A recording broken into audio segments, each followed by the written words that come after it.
Okay, good morning, everybody. Thanks for coming along to this Pegasus AP Automation webinar. My name is Steve Power, and I'm a solutions consultant here at Pegasus Software.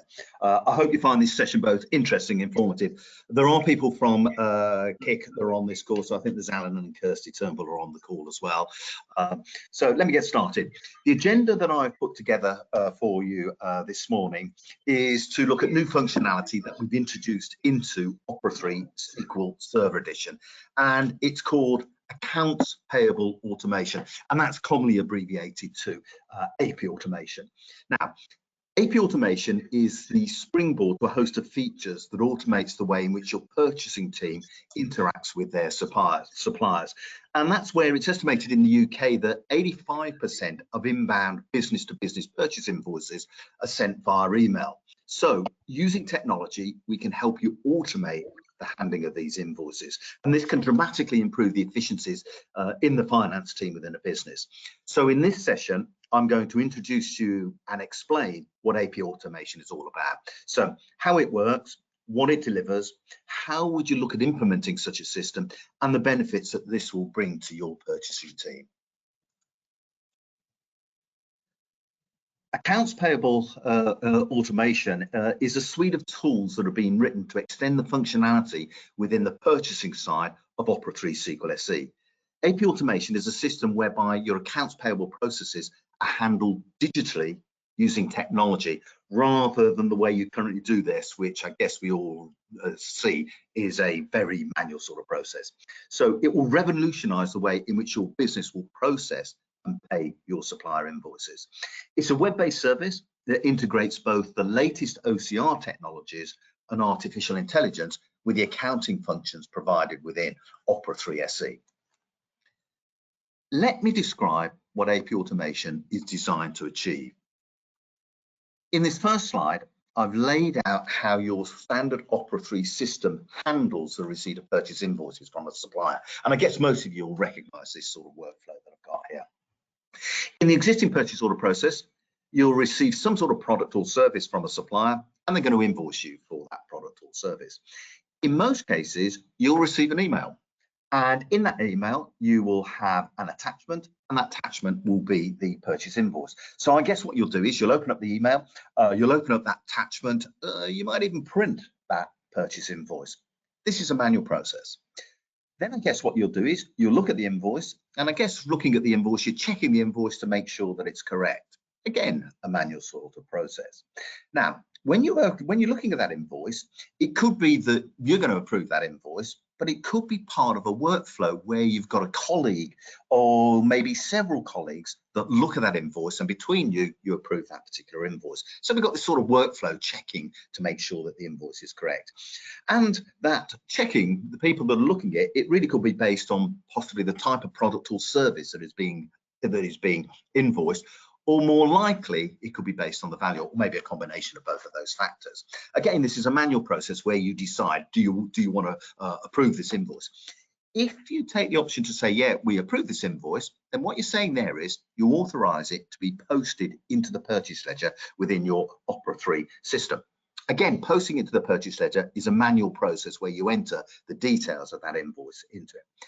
However, once you've entered it into the purchase ledger, then your Opera 3 system will automatically process that invoice. It will update the balance outstanding on the supplier account. It will post those figures into the nominal, updating all sorts of accounts, including the VAT account and the balance sheet. This is handled automatically because the system has been set up so that it knows which accounts are updated when a purchase invoice is entered. Ultimately, you'll need to go through and you'll need to pay that invoice. Now, this is a semi-automatic process. And what I mean by that is that it could be based upon the due date of the invoice, or maybe some suppliers may take preference over other suppliers, possibly based on the importance that supplier is to your business, or simply because it's the right time to make that payment. That part of the decision is a sort of manual process, but after that, it then becomes an automated process within Opera 3, because processing the payments, the system will go through, it will generate the BACS payment file, it will print out the remittance advices, it will update the supplier account, and it will update and make journals into the nominal ledger. So that becomes the automated part. Due to the lack of automation, this entire workflow is more complex and time consuming as additional processes are required to be performed, mainly as confirmation checks to make sure there aren't errors in that particular process. Okay, that's the current process. So what is AP automation designed to achieve? For every piece of information that comes into your organization, before it can be of value, you need to look at that information, understand what kind of information it is, and decide what to do with it. And only then can you direct it to the appropriate system or business process. The length of time to take to process this is usually significant, as it involves much attention to effort based on avoiding mistakes there. After implementing an AP automation system, you'll find the workflow simpler, with most processes automated or semi-automated and with less wait times. As you can see on this slide, AP automation is all about automating the process of handling those purchase invoices. So as before, you'll receive a purchase invoice. So that purchase invoice will come through as an email with an attachment. But instead of you having to open those emails, the Pegasus AP automation system will scan your email box. It will identify that a new purchase invoice has arrived. And what it will then do is it will scan the attachment with its built-in OCR and AI systems. The optical character recognition system will extract out the data, and the artificial intelligence system will analyze that data. And what they're trying to do here is extract out both the header and the line data to validate the details of that particular invoice. So this is all automated. Email comes in, it extracts that email, it validates the information on that. Now it can handle most types of documents. So if you've got PDFs, Word documents, Excel, text, scanned images, HTML and what have you, it can scan all of those. And then what it will do is it will create an electronic version of that purchase invoice, and it will put that electronic version of that invoice into your system. If you set up an authorization process, then the details of that purchase invoice will drop into this workflow. And what it will do is it will look at the people on that workflow and it will send them an email. It will say, Steve, there's an invoice waiting for you to approve. So in which case, if it's waiting for my approval, I'll look at the invoice, I'll approve it. And in which case, if it's approved, or it may go to another colleague, but let's say we've approved that purchase invoice, it will then automatically get posted into the purchase ledger within Opera 3 SQL SE. And in which case, if it's posted in the purchase ledger, it will update the supplier's account, it will make all the nominal postings and what have you. All of this activity is automated with only specific intervention points requiring input on your team. So as you can see from this diagram, it's a highly automated process designed to make the whole procedure quick and simple. And that is AP automation in a nutshell. Okay, so let's see how that actually works. So what I'm going to do here is I'm going to log into the system, and then I'm going to show you some of the setup and how we can process an invoice through the system. So I enter my name and my password to the company that I'm logging into, and I'll log into the system.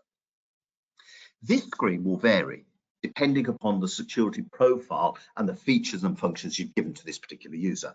In my scenario, I'm a day-to-day processor of purchase invoices within the system. So my menu options are restricted to that role.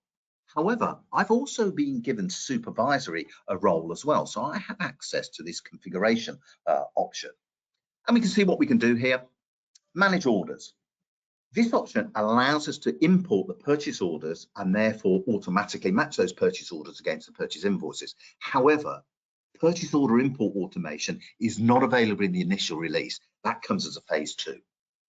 I have the option to manage invoices. I'll look at that in more detail in a moment. I've got reports, I've got invoice packs, I've got supplier management.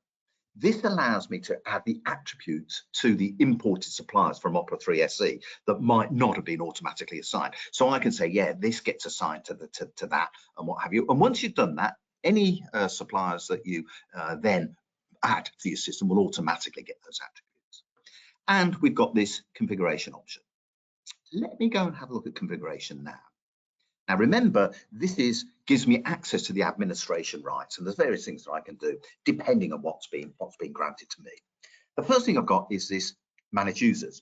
This allows me to set up the users in the organization that need access to the system and define what that access is. Manage workflows. This allows us to set up an authorization workflow by which different people in your organization will be involved in signing off a purchase invoice.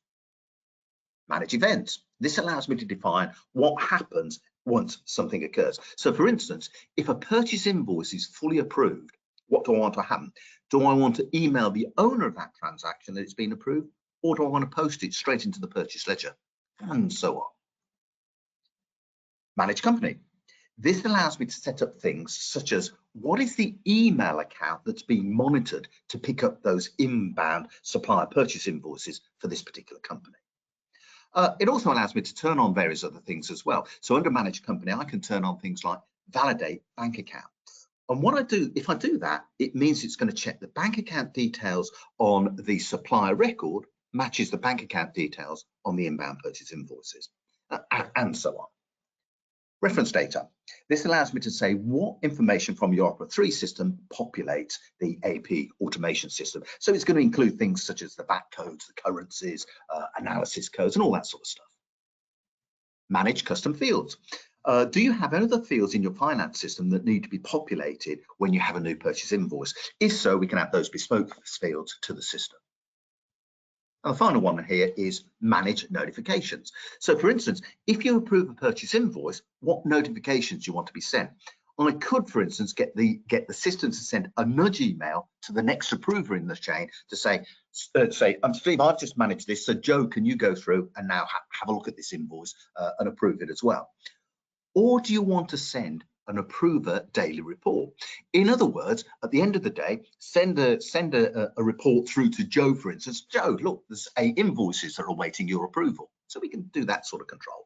Or maybe if a new purchase invoice arrives, do I want to send a message to someone to say, there's a new purchase invoice in the system? Okay, let's have a look at this manage workflow. Now, remember what a workflow is. A workflow allows us to set up the authorization workflow by which different people in your organization can be involved with signing off a purchase invoice. And here you can see I've got a couple of workflows set up. One is for finance and one is for department heads. Let me look at the department heads workflow. And here we go. Here's a department head workflow. I've got position 1 and I've got what looks like a couple of teams that are managing it at position 1. And I've got position 2, which seems to be an individual that's handling it at position 2. I've got this transaction type. What type of transactions is this workflow for? So I could set it up for orders. So if I've got the purchase order system working, I could say this workflow is for purchase orders. I could set it up to say it's for invoices and credit notes, or I could say it's for both. This workflow is designed to handle orders and invoices and credit notes. In my scenario, I don't have the orders activated yet, so I'm just going to leave it for invoices and credit notes. At this first position, we can see that we have 2 departments set up for this department workflow. I've got the sales and marketing department, and at the second position here, I've got the IT department. At position 2, I've got an individual, and in this case, I've set position 2 to be the CEO, the Chief Executive Officer. Okay, let's have a look at these positions. Let's have a look at the sales and marketing department. So in the sales and marketing department, I've got Claire Smith. I could add other people that are approvers as well, or I could just leave it as Claire. I don't have to add individual people. I could put in a team, so I could put another department and what have you. But in my case, I'm fairly happy just to leave it with Claire that's doing this. Okay, I've also got this configure criteria. What's that allow me to do? Well, I've got Claire. What criteria am I applying? Well, Claire, if all of these conditions are met, so it's Claire, but the condition must be that she must be in the sales department or the marketing team, either of those. Okay, that's fine. I've set that up. Notice what I also have is the approver has no personal threshold. What that means is that when I set Claire up, I could have given her a personal threshold of, say, £500, which means she can approve any invoice up to that value. But I didn't do that, so it gives me another option. Okay, so part of this configuration, include this approval step if the net value is at least And I could put a value in there. I could say £250. So if it's below £250, it doesn't need approval by Claire. If it's above £250, then it needs her approval.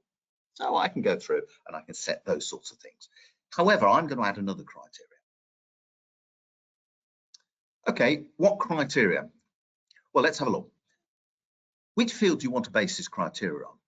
Well, I could base it on transaction type. What I could say is, if it's a credit note, then Claire can approve it up to £5,000 because credit notes are good and that's to our advantage. But if it's an invoice, Claire can only approve it up to £500. So I can put selective things in there based on the type of transaction that's coming through. Equally, I can do it on the supplier code. If it's this supplier, do this. If it's that supplier, do something different. Or I could even base it on the item code. If it's this product that's come in, I want to do this. If it's other products, I want you to do something else. In my example, I'm going to make it simple. I'm going to select the currency. So this purchase invoice, if the currency, and I'm going to say, is equal to what? US dollar, euro, Australian dollar, British pound. I'm going to say it's equal to the British pound. So my criteria now is for Claire, she must be in the sales or the marketing department, and the invoice must be UK sterling. Okay, well, that's fine. And what I've actually said there is that Claire can only approve invoices that are sterling invoices. Okay, so that's fair enough. Let's go back. Let's go through and let's have a look at the second position. We've got the CEO, the Chief Executive Officer. And here we can see that the Chief Executive Officer is used when the net value of the transaction is above £1,000. So if it's below £1,000 and it's sterling, Claire can approve it. Okay, that's fine. But if it goes above £1,000, then it has to go to the CEO for the CEO to approve it. But what I could also put in here is I could change the currency as well for the CEO. And what I could say is currency is not sterling. If I did that, then what it would say is all foreign currency transactions will go to the CEO, as well as any invoice in sterling that's above £1,000, because we know Claire can't approve foreign currency transactions. Now, what I'm showing you here is a fairly simple example, but as you can see, there's an awful lot of control that can be put into these workflow, and therefore in the power to control your approval of your purchase invoices. Okay, let's go back to the main screen. What information is being shown on this main screen? Well, what I can see is what is the email address that's being monitored? And here's that email address that's being monitored.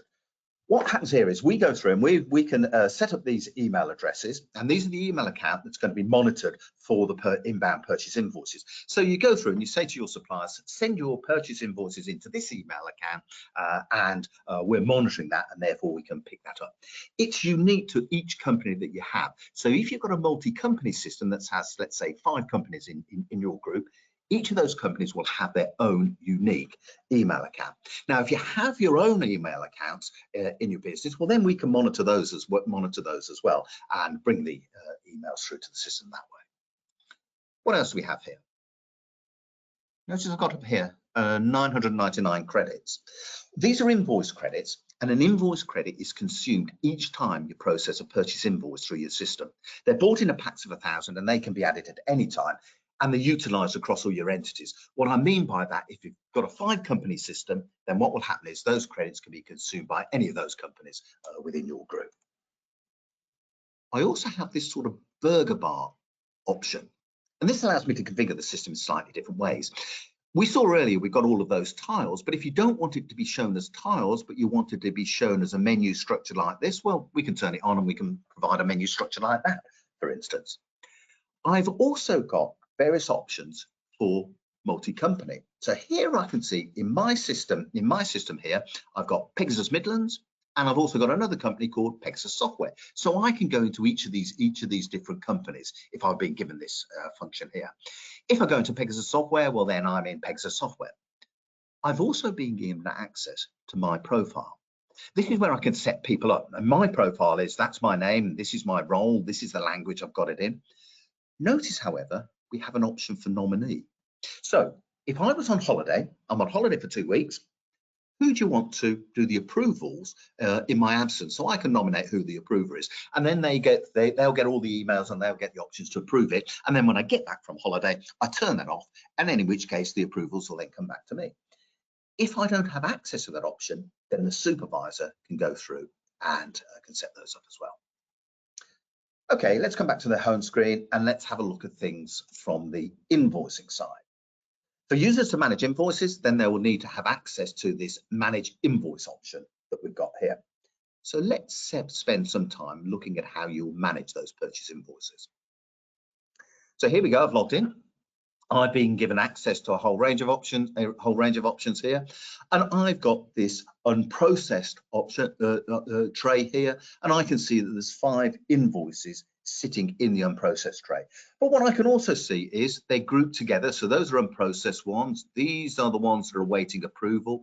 Here's a list of all those that have been approved. Here's a list of those that have been denied. So I've got 5 unprocessed, 2 submitted, none waiting approval, and I've got approved, denied, and deleted. Anything that's sitting in this unprocessed tray means that the system can't deal with it itself. So it can't automatically handle that. And what it's therefore saying is, I can't handle this, Steve, because there's something wrong there. Therefore, I have to manually go in and intervene by fixing the coding or whatever the issues are with that invoice. I have to go through and fix those. Initially, all purchase invoices will land in this unprocessed tray. However, as you process invoices through the system, it will use its AI, its artificial intelligence, to learn about the style of that invoice from that particular supplier. Essentially, it's building up a supplier template for each supplier, where it stores details such as the invoice type, things like the date. For this supplier, is it an alphanumeric date? So does it say 5th October 2023, where October's typed out in full, or is it numeric? Is it 05, 10, 23? In which case, it will then start to learn that type of information. It will also look at things such as the payment terms. Are the payments terms stored on the supplier record, or are they on the individual invoice that's coming through? For this particular supplier, what supply code is used, and therefore where's it posted to into the nominal ledger? And it will start to learn all of this type of information. This can become very sophisticated because the whole point of AP automation is to handle every invoice from a supplier automatically. And the aim is for an inbound invoice not to drop into unprocessed, but to either go into awaiting approval, or if it satisfies the criteria, it might be automatically approved. So the whole aim is when a purchase invoice arrives, the aim is to land into either of those 2 boxes.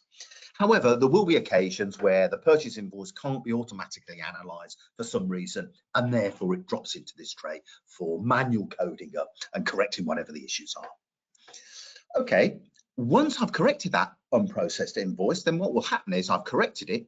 It will then transfer across to submitted and awaiting approval. And I'll show you that in a moment. Anything that's reached final approval will end up in this approved column here. And if it's been denied for whatever reasons, it will end up in this deny trade here. So all points within the system, you have a central place to monitor these purchase invoices flowing through the approval process, assuming, of course, you've got permissions to access this screen. The views on these grids have been designed so that users have access to all the key information that they need. So they can see who the supplier is, they can see the supplier's invoice number, they can see the net, the VAT, the gross, they can see the date it arrived into your system, but they can also see the invoice date and the payment due date. And it's also got this invoice number here, and this is a unique invoice number that we assign to every invoice that comes into your system that's on there. So they'll all end up displayed in these boxes here, and I can flip between those tabs. Notice at the end, it's got something highlighted in red with a D. And if I hover above it, it's telling me this transaction is potentially a duplicate transaction. And I'm looking at it, yeah, they're both from Riga's property. They've both got the same invoice number. They've both got the same net VAT gross figures. They've both got the same invoice date and payment date. So if you look at those transactions, you think, that's a duplicate. So what I can do is I'll delete one of them, and it will therefore transfer it through to this deleted column. So it's checking to make sure you don't get duplicate purchase invoices in from a supplier. Okay, If we drill down into an invoice, so let's look at this first invoice on here from Regas Property Management. It shows me a representation of that invoice. So what we've got here is we've got the header information that's on here, and below that we've got the line type information. And what it's done is that invoice has come in and it's extracted that invoice into this particular layout, and it's storing this within the system. So what has it got? It's got an invoice number. That's the unique invoice number that we assign to every invoice that comes in. So that's generated by the system. Company name. Company name here is Pegasus Midlands. So that's the company that this particular purchase invoice was aimed at. Remember, I had two companies. I had Pegasus Software and I had Pegasus Midlands. This invoice has been sent through to Pegasus Midlands. What layout am I using? And this is the Pegasus invoice layout, but we can set up multiple layouts. In fact, it comes with multiple layouts, and you can assign them to individual suppliers. So one supplier invoice might be represented to me in this format, but a different invoice from a different supplier might have a different layout. And you design these layouts to be which are the best for your particular company. What else does it show on here? Well, it's got things like the net, the VAT, the gross. It's got the invoice date, who's the supplier, what's the supplier reference number, what currency is, and various other bits of information like that. Notice, however, it's giving me some warning messages. Here I can see there's no purchase order reference that's on here. Now, in my scenario, I don't have the purchase orders activated at this stage, so in which case I'd expect to see that, so that's probably not an issue. But also, it's telling me the bank account details don't match. Another feature in the system is that we can check the bank account details. So we can look at the bank account details that are stored on the supplier account, and we can automatically check those with the bank account details that are on the purchase invoice.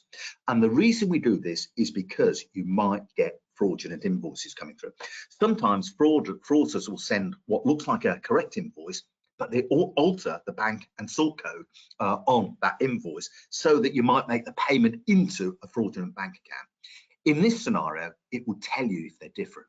Now, what might have happened is, let's say the supplier has gone through and on our account it says they're Barclays, but here it says it's gone to NatWest. Well, I guess what we do is we phone up the supplier. Yeah, I'm Steve from this company. You seem to have changed your bank account. Sorry, Steve. Yeah, we've just moved from Barclays to NatWest. Didn't we tell you? Oh, in which case we'd update the bank account details on that supplier record.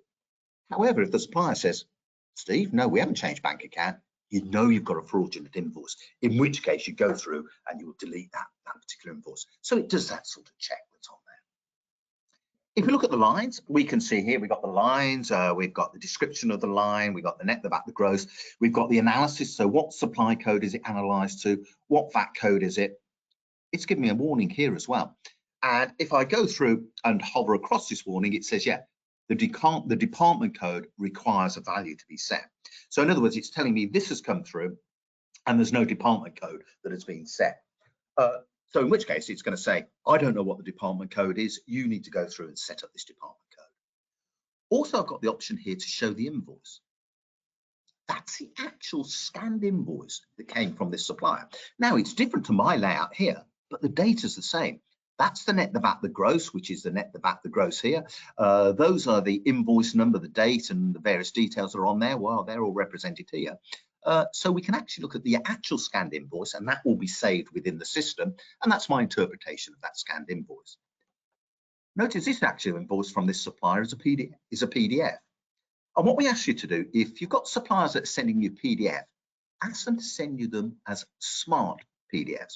And what that means is each individual letter can be read by our AI software. And therefore, if we find on the invoice, we've got the letter O, is it the letter O or is it a 0? Our AI system will be able to read smart invoices, smart PDFs, and understand that. Is it the letter I or is it number 1? Again, it just makes it easier for us to go through and understand that. However, it's not just PDFs. It will read Word documents, scanned images, Excel documents, and so on and so on. Okay, let's hide that invoice. What we have to do here is we have to go through and ultimately fix what the errors are in the coding on this invoice. And once we've done that, we can then push it through to the authorization. Now, I can do this in a number of ways. If I click this lightning icon, this allows me to go through and put in any missing supply code, any missing VAT code, any missing department that's on there. So I can do that quickly from those options there, or I can take this edit option. And the edit option gives me more flexibility. So I'm going to show you the more detailed route that we can take. Here's the representation. That's the actual invoice. And here's a representation of that invoice. This is the header information that I can see here. This one refers to the number of lines that are on there. So 1, 2, 3, 4, 5, if there were four or five lines. If it's highlighted in red, the background is red, it's telling you there's an error, in this case on line 1. And I've also got this plus option. If there was things I need to add, I don't know, the insurance charge, let's say, or something like that, then I can add those as well. Okay, so we know it doesn't have the purchase invoice reference, so I can manually enter it. I can scroll down and I can see the net, the VAT, the gross. If I want to put some comments on here, I can put some comments on there on what have you. So I can go through and I can correct the header type information that's on there. If I go to the first line, because it's highlighted in red, I can see that I've got, yeah, that's the item. It's two of those at £90. I can see that the VAT code is the standard VAT code. That's fine, 20%. That looks correct. I can see that, yeah, it's got the right supply code, but notice the department's highlighted in red. In other words, it's not assigned. So I can assign either the finance. In my case, I'm going to select the marketing department. So I've now gone through and I've said, yeah, the marketing department is on there, and I'm going to save that away. So I've now saved that transaction. Notice it's no longer in red. So that line information there has all been corrected, as has the purchase order reference on that particular order. So it's gone through and it's got all of that information that's telling me that's okay. Let's have a look at the bank account. No match. Well, on the purchase invoice, the sort code was blank, the account code was blank, and it didn't match the sort code and the account code on the supplier record. Well, that's okay, they're blank, and therefore they're not going to cause me any issues. So I can go through and I can say, yeah, nothing to worry about there. Okay, so I'm happy with this, and I'm going to say, right, all of that is done. I'm happy. Let me submit that to the workflow. And I'm going to send it to the department head's workflow. Notice what's happened here on the trays. Unprocessed has gone from 5 down to 4. Submitted has gone up from 2 to 3. And the awaiting approval has gone up from 0 to 1. So what it's done is it's picked that invoice, it's fallen into the criteria, and it's thrown it through to the approval process. If I go through to this submitted tray, here I can see that invoice for 180 quid is now sitting in the submitted tray awaiting approval. So I can go through and approve it. Okay, that's absolutely fine. However, I'm not going to choose that invoice. I'm going to choose this invoice here for a little over £1,800. And you'll see in a moment why I've chosen this invoice. So let's select this Technodrive invoice. Here we go. We saw this sort of layout before. It's £1,864 plus VAT gross. All the analysis has gone through there. It's been set up to the IT department. It's that purchase code, it's that VAT and what have you. All of that looks okay because whoever's corrected it, or if it's come through automatically, it's picked up all of that sort of information. Okay, that's looking pretty good.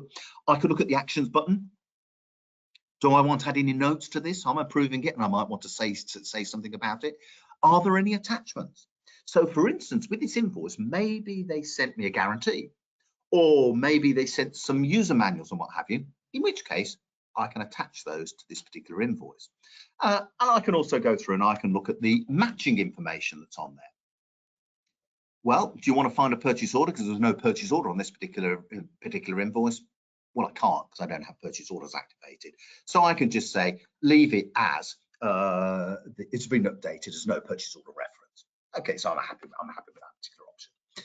Okay, this is looking pretty good to me. I can approve it. And if I take the option to approve, I'm saying I'm happy with this and I've approved that invoice. Okay.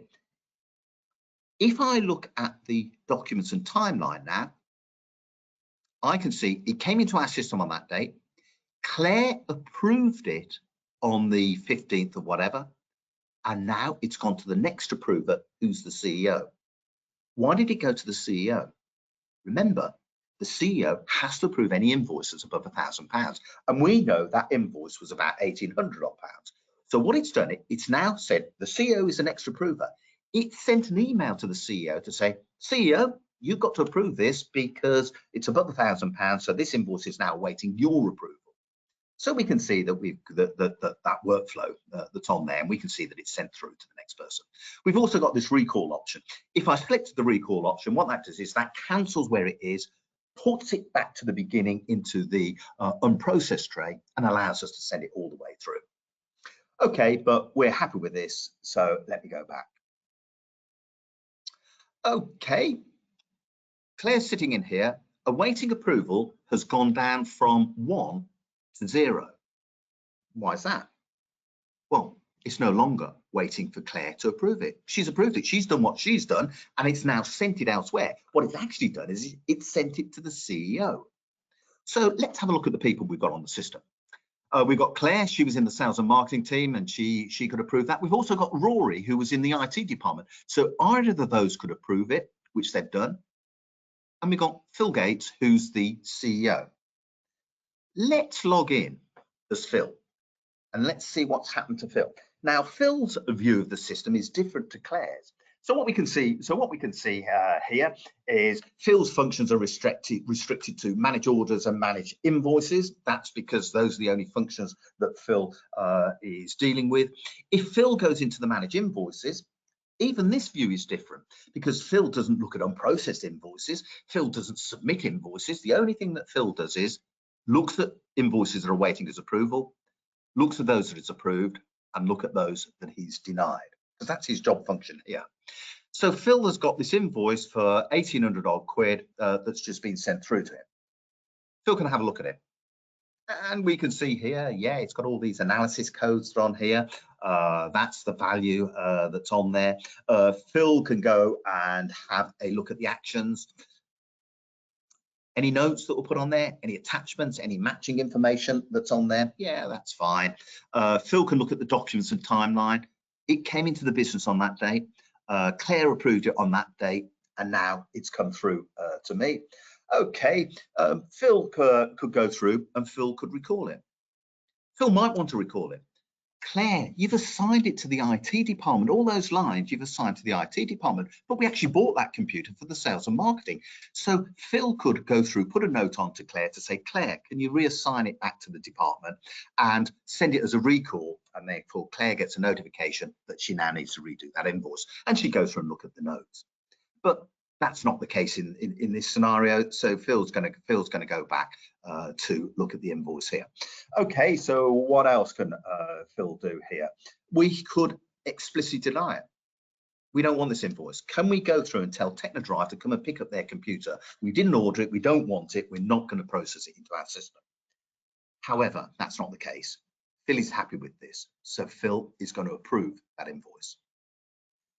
Once Phil has approved that invoice, in the next second or so, that in my setup has posted to the purchase ledger within Opera 3 SE.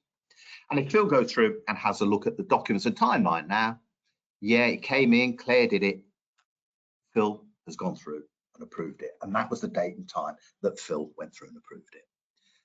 So that is a simple run through of how AP automation can work. And you've looked at a couple of levels of approval that's on there. Okay, let's have a look at one or two reports.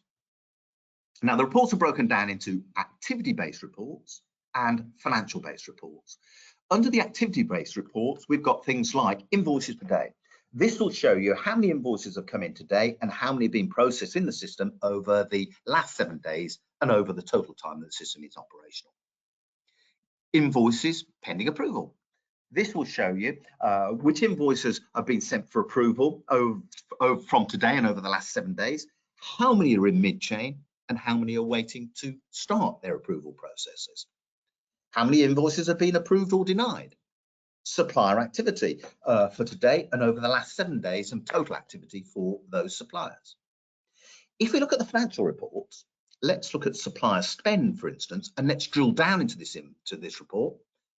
We can see that we can select the supplier, or we can have all suppliers. We can select the period. Do we want the last 7 days, the last 30 days, the last 3 months? And do we want to export this out? We can export it out as a PDF.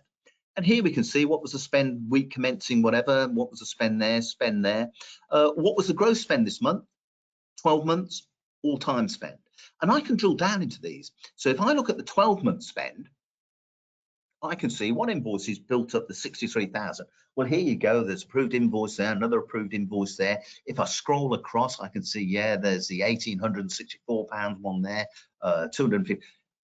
All that information I can export out to Excel. Okay, so we've got all that sort of information, right? That's fine. Let's have a look at one final report, cash requirements. So what's the cash requirements? Well, again, allows you to put the date range from to. Do you want it in weeks or do you want it in months? And do you want to send this information out to Excel or PDF? And here we go. The week commencing the 25th of July, we need to pay £2,000 worth of invoices. The week of beginning the 15th of August, it's 6,000. Oh, on the 5th of September, we can see that there's a VAT reclaim coming in of £6,000 on that. And if I want to drill down into a particular period, let's drill down into the 5th of September. Here's all the transactions that build up that value on the week of the 5th of September. So on the 7th of September, there's a payment of £180. On the 9th of September, there's £450, and so on.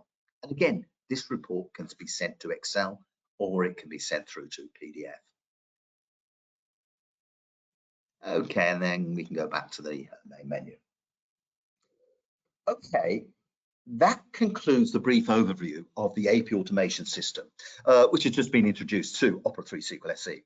As you've seen, I've taken you through the options of importing the purchase invoice from an email, through to the coding and analysis, approval, and then posting that into the purchase ledger. And what I've tried to show you that it's designed to be simple and quick to process. Okay. Let's talk about some of the benefits and some of the things you should consider if you're looking at putting in an AP automation system. Eliminate manual processing. The whole point of AP automation is to reduce down the manual processing, and it uses a combination of artificial intelligence, machine learning, and optical character recognition to extract out the purchase invoice data in a format that can be utilized within the system. It will look at the inbound purchase invoice, extract out the header information. So who's the supplier, what's the purchase invoice number, what's the net, the VAT, the gross, and so on. And it will also extract out the line details such as the code, the description, the quantity, the VAT, and all that sort of stuff. The whole point is that once the system is fully optimized, you shouldn't need to do any of that analysis. The aim is to have all inbound purchase invoices posted straight into the workflow. Send an email to the approver to tell them there's something waiting their approval, and that's it. They approve the invoice, and once they've approved the invoice and it's got to the end of that chain, it will post it straight into the purchase ledger. The time savings can be considerable. When done right, it's estimated that AP automation can save up to 78% of your labor time spent in processing purchase invoices. 78%, that's quite significant. However, ask yourself a couple of questions. First of all, how many suppliers do you have? How many do you do repeat business with, and how many are new suppliers?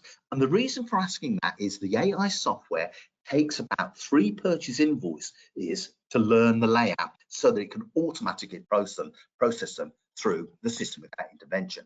So if you mainly deal with new suppliers, then the benefits will be reduced. Conversely, if you mainly trade with existing suppliers, then the benefits will be significant. Next question, ask yourself, what format are the majority of your purchase invoices sent in? If they're printed, shoved into an envelope and posted to you, then you only really have 2 options. You can either manually scan those invoices in the system and send them into the AP system, or tell your supplier, can you use emails? Let's get into the 21st century, use emails and what have you.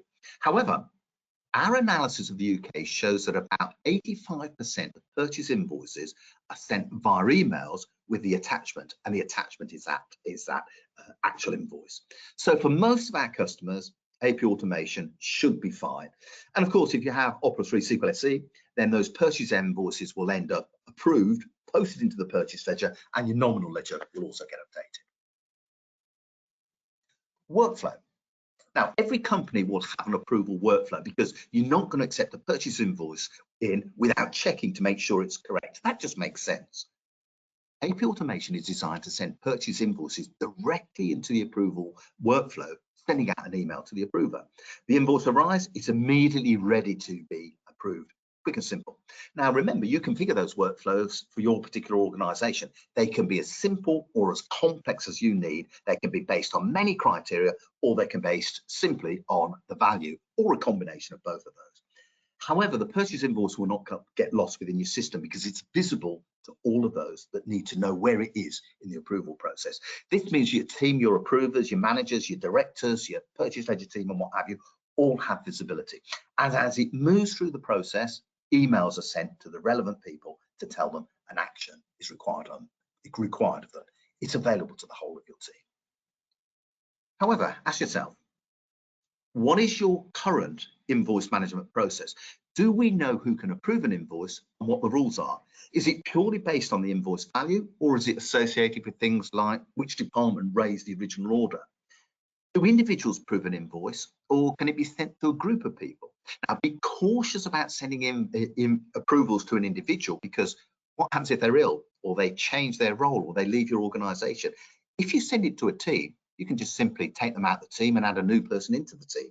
So sending the team may be more efficient than sending them to individuals, but you make that choice. Also, with a new tool to automate the approval process, now's probably the time to look at the processes. Do they need to be enhanced, or because you put a new system in, can they be streamlined? Question to ask yourself. Reduce cost. As you've seen, improving the way you handle your purchase invoices not only improves the efficiency of the process, it has to improve the financial spend by reducing the cost.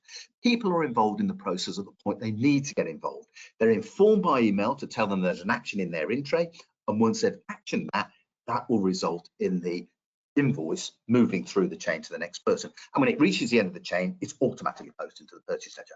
People are fully informed of the actions that are required via nudge emails.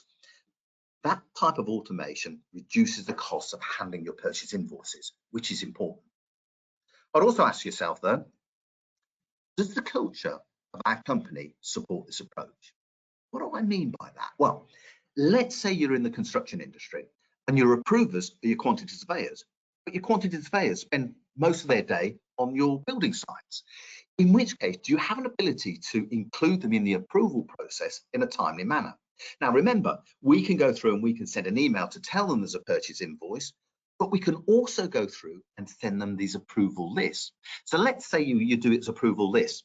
At the end of the day, the quantity surveyor is finished, gets back to home, goes into their office at home, and there's an email. Steve, there's 8 invoices that are awaiting your approval. So I can go through and I can do those 8 invoices at the end of the day, and then it moves on to the next people in the chain when they get in the office tomorrow morning, for instance. So if that's okay with your business, and that's absolutely fine, but you need to have a look to make sure that that approach is correct for you. If someone's on holiday, well, Steve's on holiday, who do we send the invoices to? Well, if you set the system up correctly, it will know exactly who to send that invoice for approval to, because you've already predefined it. I mentioned earlier that when it's done right, AP Automation can save you up to 78% of the labor time.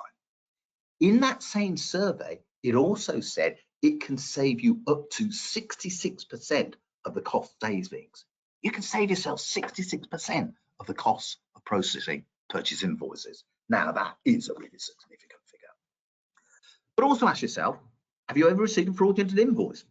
And the reason for that is, as you saw earlier on, fraudsters can send in what looks like a valid invoice, but they can change the supplier account on there. This will pick up if you've got such a fraudulent invoice. Did you know fraud costs UK businesses a staggering 144 billion a year? And one fraud that's increased significantly in recent years is this invoice fraud. It accounted for 55% of the money lost to organisation in a survey that was done between December 21 and February 2022. Now, that's a concerning statistic, but if you're using software like this, then it can be addressed. Okay, let's talk a little bit about the pricing of the software. Now remember, AP automation is only available for Opera 3 SQL SE. Therefore, the first audience for this are probably going to be our Opera 3 customers who are looking to move through to Opera 3 SQL SE off the back of the new features and the functions that are available in that product. However, not only do you get those features, you now have access to a host of new functionality that will dramatically improve the way you handle your purchase invoices. But of course, it's also available to new customers because there's a whole range of new customers that are also taking on Opera 3 SQL SE. But I suspect our Opera 3 customers upgrading is probably our first port of call. Okay, so what's the pricing? AP Automation is a SaaS product charged annually to the customer over a 3-year term. So if you go for a 5-user system, then the annual charge is 1,997 a year, which is what, about 165 quid a month, something like that. 10-user system is 3,449. 20-user system is 5,445. Those are named users that are on the system itself. Pricing goes up to 400 concurrent users. So if you want to quote above 20 users, for instance, then have a chat with the guys at Kik, and they will give you the pricing for the number of users you specifically need. Also as well, we have something called the invoice credits, and as I said earlier, those get consumed each time you process a purchase invoice through the system. So these may need to be topped up periodically, and that's the price to top them up. Can you add additional users to the software? Well, of course you can. If you buy a 5-user system and you start using it and you think it'd be much better if we had 10 users, well, just talk to the guys at Kik and they can tell you what the price is and activate it for 10 users and what have you. What about multiple companies? There's no charge for multiple companies. If you've got 5 companies in your Opera system, then we will replicate that and you'll have 5 companies in your AP automation system. You don't need to worry about that. In the phase 2 release, we'll be implementing purchase order integration. This will allow purchase orders to be imported from your Opera 3 SQL SE system, dropped into the approval workflow where they can be authorized based on the type of purchase order that's being raised. Once approved, an email will be sent directly through to the supplier from within AP Automation. The inbound supplier purchase invoice can then be matched against the purchase order to ensure that both the quantities and the price are correct. Once approved, it will then update stock, costing, fixed assets, and it will post that purchase invoice into the purchase ledger. Now, I mentioned costing here. Costing actually is in the phase 1 release. So stock and fixed assets will be updated in the phase 2 release with the purchase orders, but with the purchase invoice, we automatically update costing anyway. With the phase 2 release, this will significantly take the functionality of AP Automation to a level that most customers in purchase order processing would look at implementing. If you go to the Pegasus website, pegasus.co.uk, and if you go to the media center and drill down into the resources, there's a whole host of resources here. And the ones I recommend that you go and have a look at, if you're an Opera 3 user, go and have a look at the Opera 3 SQL SE brochure. This gives you a great overview of the concept behind the product and a description of the functionality. But also I'd look at the reasons to upgrade guide to understand how the product is different from its Opera 3 counterpart. And of course, go and have a look at the invoice capture and account payable automation datasheet, because this gives you a concise overview of the functionality we've been discussing with you this morning. And finally, we've just created a white paper called Automating Accounts Payable. This paper highlights 5 steps in making the move to greater automation within accounts payable.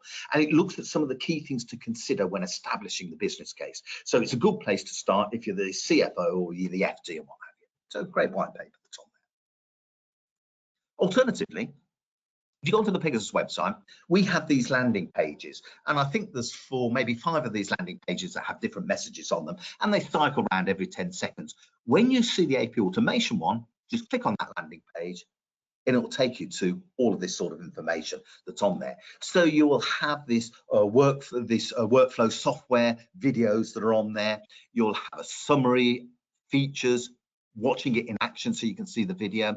You'll also have this accounts payable journey where you click on each of these boxes and it takes you through the 5 steps to having it fully integrated into the system, and you can download the automation data sheet and what have you. Some of you might have seen these. We had these videos that we released. Some of them were prior to release. This one was a teaser video that talks about the workflow that's on there, takes you a little bit into the software itself. However, the later videos were very much orientated towards the software itself. So you might want to have a look at these, but you might also want to go through and share these with other members of your team that's on there. Okay, before we end this session, let's go to a question and answer session. And this is where I'm going to ask myself some questions and I'm going to answer those questions. And I hope you find the questions that I've chosen to ask myself interesting. So the first question I'm going to ask myself is, who is the provider of the SaaS environment? I said it's a SaaS product. Who's the provider of that environment? The system is cloud-based and it's hosted on Microsoft Azure infrastructure. The system is installed on various shards around the globe. For customers in the UK, we're using the EU1 shard serving EMEA customers running from the Azure UK South region with a geo-redundant replica maintained in the UK West region. And I guess the important message here is that the customer data remains in the UK, because I know some customers have asked, does our data go outside the UK? No, it doesn't. They all stay in the UK, potentially on those two servers that I've just mentioned there. Okay, is the e-invoicing email address the only way to get invoices into the system? Well, the answer is yes. You send that email to that email monitor that's being monitored, and then it will extract that information and post it into the system. If you receive an invoice directly, let's say someone says to my email account, I can just redirect it. Yeah, that supplier sent it to me. Let me just send it to the monitoring, to that email that's being monitored account, and then it will fall in and it will get processed in the normal way. So the answer is that. But the best practice is tell your suppliers, use this email, this e-invoicing address to send invoices to us. Because if you do, the invoices will get processed quickly and we'll pay them on time. What invoice document formats are accepted within AP Automation? Now, I think I answered this question before, but it's still worth going over it. The acceptable formats are going to be PDF, Word, the old version of Word, which was the doc, or the new version of Word, which is the docx, and similarly with Excel, XLS or XLSX, HTML, text, and a range of other formats. If it's not one of those formats I've mentioned there, then remember what I said is that the OCR system will attempt to read the data. It will extract out the data and the AI system will analyze that data. However, if it can't do that, and therefore it says this is an unreadable one, then what it will do is it will reject that email and it will send it to an email account that is chosen by you when we set the system up, so that you can manually pick up those purchase invoices. How long does it take for a purchase invoice to arrive into the email system once the email has been received, for it to arrive into the AP Automation system? Invoices received from known suppliers or via email or to forward will appear in AP Automation almost immediately. However, it can take up to 24 hours to arrive under other circumstances, especially when the AI is learning the formats of those invoices. But once it's learned the format of the invoices, then it will become almost instant. And remember what I said earlier, normally it takes about 3 inbound invoices for the system to learn the layout, the invoice layout for that supplier. Can I scan invoices and email them into AP Automation? Yeah, of course you can. It's designed to, if you scan them and send them to the AI system, to the AP system, then the AI and the OCR will extract out all that information and what have you, and it will post it into the system itself. However, we strongly recommend that you get your suppliers to email the invoices in. Don't let them send paper invoices that you scan. It's much easier if they just send electronic versions of those invoices through to you.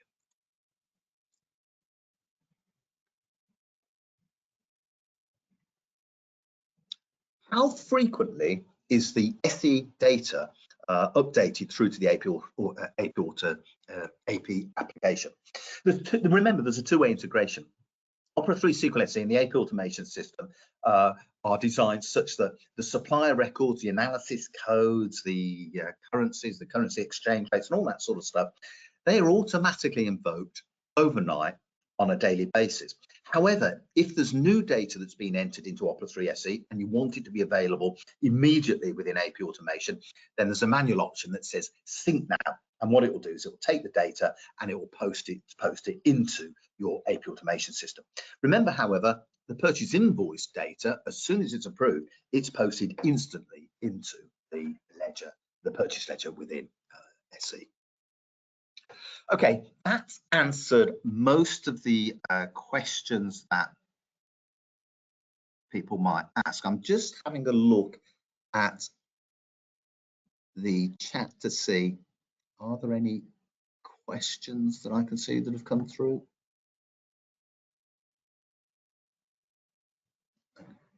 Okay, I can't see any messages there. Okay, so no, I can't see. Okay, how much does a pack of 1,000 credits cost? Yeah, there's one message there. I said earlier that was £217 for that pack, and that's okay. That's the only message. That's the only question that's come through. Okay, if you've got other questions, then just fire an email off to your contact at KIK and ask them those questions. If they don't know immediately the answer to the question, then they can come through to Pegasus and we'll answer those questions. But we can answer any of the questions associated with this particular product. Okay, I hope you found that useful. I hope you found it informative. And as I say, if there's any other questions, obviously feel free to talk to the guys at KIK. It just remains for me to say thank you for coming along to this webinar. I hope you found it really useful, and I hope to see you in subsequent seminars, such as when the purchase order processing side comes through. Okay, thank you, everybody. You have a great day, and I'll catch you guys on the next session. Thank you very much.